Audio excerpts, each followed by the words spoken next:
عليكم ورحمة الله وبركاته.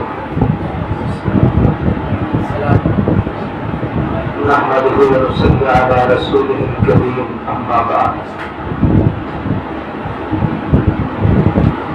আমরা সকলেই আল্লাহ তাআলার শুকরিয়া আদায় করি যে আল্লাহ রাব্বুল আলামিন পবিত্র মাহে রমজানের আজকের এই সময়ে রোজা রাখা অবস্থা আল্লাহ তাআলা আমাদেরকে ইফতারের আগ মুহূর্তে কিছু আলোচনার জন্য একত্রিত করেছেন। আমরা শুকরিয়া আদায় করি, আলহামদুলিল্লাহ।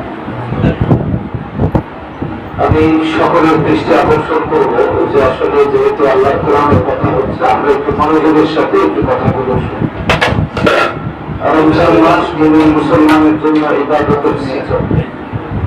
এই মাসে মুসলমানের অধিক পরিমাণে ইবাদত করবে, এটাই আল্লাহ তাআলার বিধান। কোন ইবাদত করুক, এটাই আল্লাহ তাআলা চান। মুমিনকে আল্লাহ তাআলা অনেক দেওয়ার জন্য এই রমজান দিয়েছেন।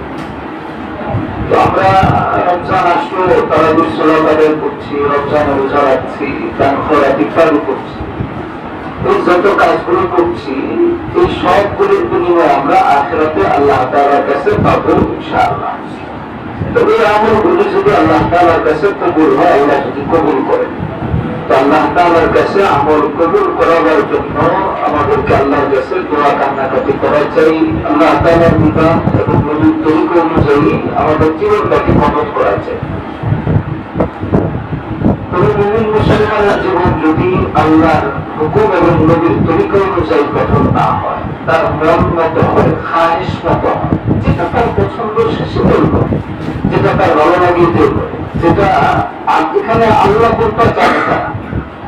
অনেক কাজ করার সময় আমাদের চিন্তা থাকে যে আমার বুদ্ধি, আমার মেধায় যে মনে হয় এটা হলে ভালো হয়, না ওইটা হলে ভালো হয়, আমার মেধা বুদ্ধিতে যা বলে আমি সেটাই করি, সেটাই করতে চাই, করাইতে চাই। আসলে এটা হচ্ছে খায়েশ না। وأما من خاف مقام ربه ونهى النفس عن الهوى فإن الجنة هي المأوى। যারা খায়েশের দমন করবেন তাদের ঠিকানা হবে জান্নাত, আর যারা মন খায়েশ মতো করবেন তাদের ঠিকানা হবে জাহান্নাম। এসব মেনে নেওয়া উচিত যে তার আমলগুলি, রমজানের রোজা, তার ইফতার, তার সেহরি, তার তাবারক, তার খিদমত, এই সব কিছু কবুল করার জন্য তার সমস্ত আমলগুলি আল্লাহর হুকুম নবীর তরিকা অনুযায়ী করা যায়, তার খায়েশ অনুযায়ী না করা যায়। তো আল্লাহ তাআলার হুকুম অনুযায়ী এবং নবীর তরিকা অনুযায়ী আমি আপনাদের কাছে এই মুহূর্তে একটা প্রশ্ন রাখি, আমরা আমাদের সব আমল আল্লাহর হুকুম নবীর তরিকা অনুযায়ী করতে রাজি আছি তো ইনশাআল্লাহ? আল্লাহ তাআলা তৌফিক দান করুন সকলে বলে আমিন।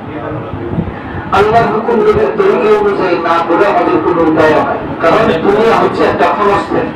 এই কথাটা খুব ভালো করে শুনি, দোয়ার আগ মুহূর্তে আমি দোয়া করে শুরু করবো ইনশাআল্লাহ।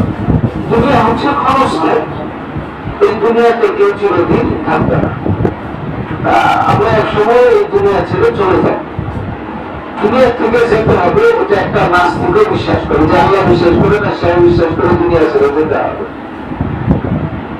একজন মুমিন সে বিশ্বাস করে বড় করে তার আরেকটা জীবন আছে, যেখানে তাকে আল্লাহ তাআলার কাছে জবাবদিহি করতে হবে তার এই জীবনে। তার হায়াত কিভাবে কাটাইছে, যৌবন কিভাবে কাটাইছে, সম্পদ কোথাও থেকে উপার্জন করছেন, সম্পদ কোথায় ব্যয় করেছেন, ইত্যাদি সম্পর্কে তাকে প্রশ্ন করা হবে, জবাব দিতে হবে তাকে।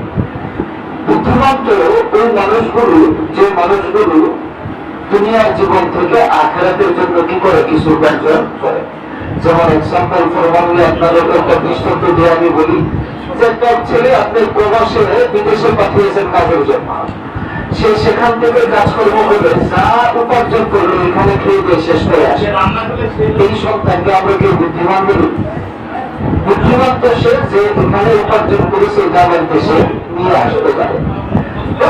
সমাজ যারা থাকে এই মানুষগুলো সবার একটা চেষ্টা ঠিক থাকে, যাতে খেয়ে না খেয়ে কষ্ট করে একটা বাড়ি বানাইতে হয়, একটা মার্কেট বানানো দরকার না। 5 তলা একটা বাড়ি হইলে, 10 তলা একটা বাড়ি হইলে একজন মানুষ খুব শান্তিতে বলবে না। অনেকে দোয়া হচ্ছে, একটু দোয়া করবেন, আমি সাথে একটু জায়গা অনেক কষ্ট করে গেছি, বিশেষ করে দুপুরে খাই না, রুটি করা খাওয়া থাকতাম, এমন করে করে একটা জায়গা নিয়েছিল, একটু বাড়িটা করতে পারে, বাড়িটা যাতে করতে পারে। এমন বিভিন্ন জনের সাথে কথা বলে আমি দেখলাম তার সন্তাসায় বাড়িটা করতে পারলে বার্ধক্যে তারা চিন্তা নেয় ভাড়া উঠাইবে খাবে ভাড়া উঠাবে তার চিকিৎসা ভাড়া উঠাবে কারো প্রতি তার ভরসা করতে হবে না, সন্তানদের পিছনে দেখাইতে হবে, তার বার্ধক্যে সে ভালো করে চলবে এই চিন্তা একটা বাড়ি করে দেখতে চায়।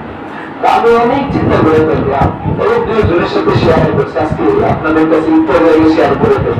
আচ্ছা, এই বাড়ি ভাড়া বসে ভোগ করেন, নেওয়ার পরে কেউ ভাইরা সে খেতে লাগবে, বলেন আপনারা মনে করে ভাড়া খাবে, সে বলে গেলেই তো শেষ।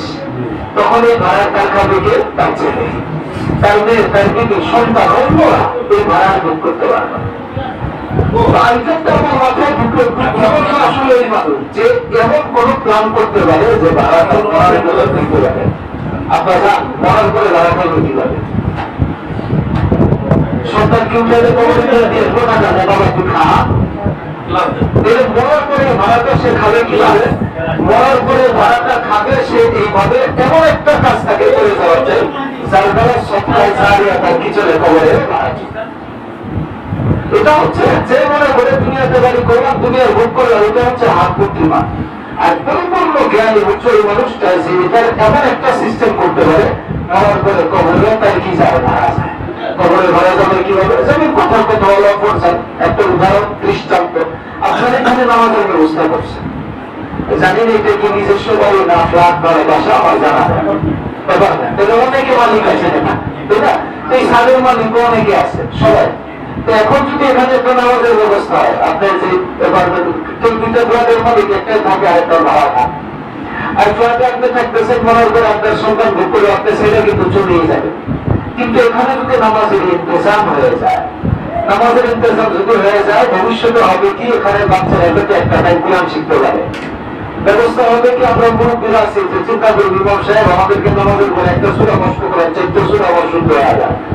এবারে যে কোনো একটা ক্ষেত্রে যদি এখানে চালু হয়ে যায়, এটার ভাড়া আপনার সন্তান পাবে না, এটার সন্তান যাবে আপনার কবরে যাবে।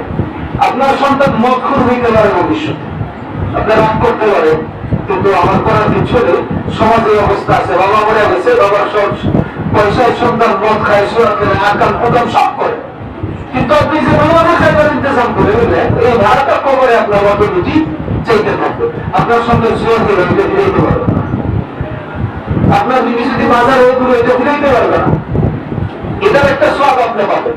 জীবনে হাজার পাপ পরিকল্পনা আছে, অনেক ভুল ত্রুটি আছে, হয়তো আল্লাহ রাব্বুল আলামিন সদকায়ে জারিয়া এই আমলের উসিলায় এই কারণে হয়তো আল্লাহ তাআলা সব গুনাহ মাফ করে দিতে পারবেন। সুবহানাল্লাহ বলেন। সুবহানাল্লাহ। এটা আপনার একটা ভালো কাজ করছেন। আমি আসলে রিজাল্ট সম্পর্কে আমল সম্পর্কে এই কথা বলতেছিলাম, এই যে একটা ভালো কাজ করছেন, আপনার এটা সদকায়ে জারিয়া, এই কথাটা বলতে যে দৃষ্টান্তটা আসলো, আমি আমাদেরকে কবুল করুন সকলে ভালো আছে। কি নাম?